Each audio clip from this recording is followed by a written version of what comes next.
ഇത് വാടക വീടാണല്ലേ? ആ അവൻ പറഞ്ഞായിരുന്നു, അവൻ കാര്യങ്ങളൊക്കെ പറഞ്ഞായിരുന്നു.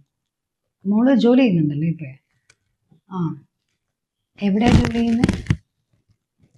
ഓക്കെ ഓക്കെ, ശരി ശരി. അപ്പൊ നമുക്കങ്ങനെ വലിയ താല്പര്യമൊന്നും ഉണ്ടായിരുന്നില്ല. പിന്നെ അവന്റെ നിർബന്ധം അല്ലേന്ന് വിചാരിച്ചാണ് ഞാനിങ്ങോട്ട് വന്നത്. അത് കാര്യങ്ങൾ പറയണ്ടേ?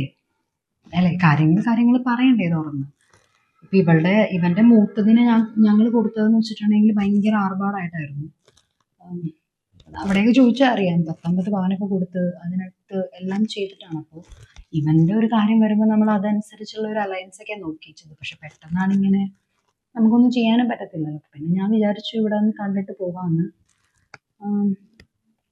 അപ്പോൾ നിങ്ങൾ ഇനി നമുക്ക് എന്തായാലും നോക്കാം. ഞാനിപ്പോൾ വീട്ടിൽ ചെന്നിട്ട് ഇപ്പൊ ചേട്ടന് ഒട്ടും താല്പര്യമില്ല ഇതിന്, ഈ ഒരു അലയൻസ് ഒന്നും ചേട്ടന് താല്പര്യമില്ല. പിന്നെ ഇവന്റെ നിർബന്ധം, ഒറ്റാളെ നിർബന്ധ പ്രകാരമാണ്.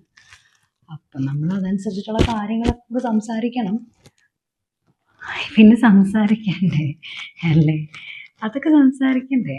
ആ, നിങ്ങൾ ഇപ്പോഴത്തെ പിള്ളേർ അങ്ങനെയൊക്കെ പറയും, ഡൗറി വേണ്ട, അത് വേണ്ട. ഇത് ഡൗറി ഒന്നും അല്ല ആക്ച്വലി. ഞാൻ പറഞ്ഞാൽ നിങ്ങൾക്ക് മനസ്സിലായല്ലോ. ഇപ്പൊ ഇവർക്ക് പിന്നീടുള്ള കാലത്തിൽ ജീവിക്കാനുള്ള കാര്യങ്ങളൊക്കെയാണ് നമ്മൾ പറയുന്നത്. അത്രയേ ഉള്ളൂ.